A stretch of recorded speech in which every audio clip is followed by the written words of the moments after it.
ላይ ቁጥር 5 የሌዊ ልጆች ካህናትም ይቀርባሉ በፊቱ እንዲያገለግሉ በስሙም እንዲባርኩ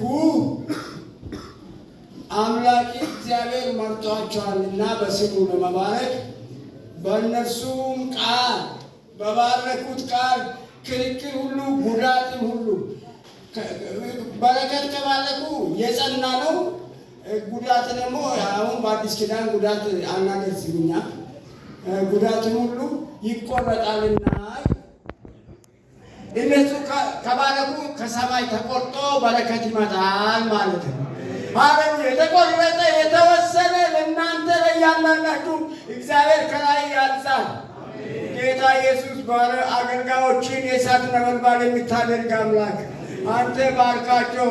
ከዚህ ከዛሬ ጀምሮ እስከ ዘላለም ድረስ በመውጣታችሁ በመግባታችሁ የተባረካችሁ ሁኑ።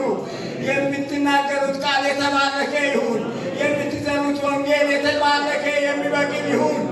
በብዙ ሺህ ነፍሳት በሚሊዮን የሚቆጠሩ ወደ እግዚአብሔር መንግሥት የሚጎርፉበት የጸጋ ቃል ይስጣችሁ በኢየሱስ ስም፣ በጌታ በኢየሱስ ስም፣ በጌታ በኢየሱስ ስም፣ በጌታ በኢየሱስ ስም።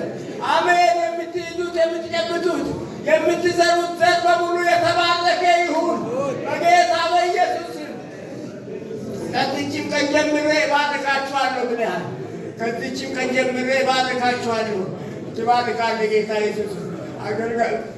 መላእክቱ መናፍስት አገልጋዮቹን የእሳት ነበልባል የሚያደርግ በኢየሱስ ስም፣ በኢየሱስ ስም፣ በኢየሱስ ስም።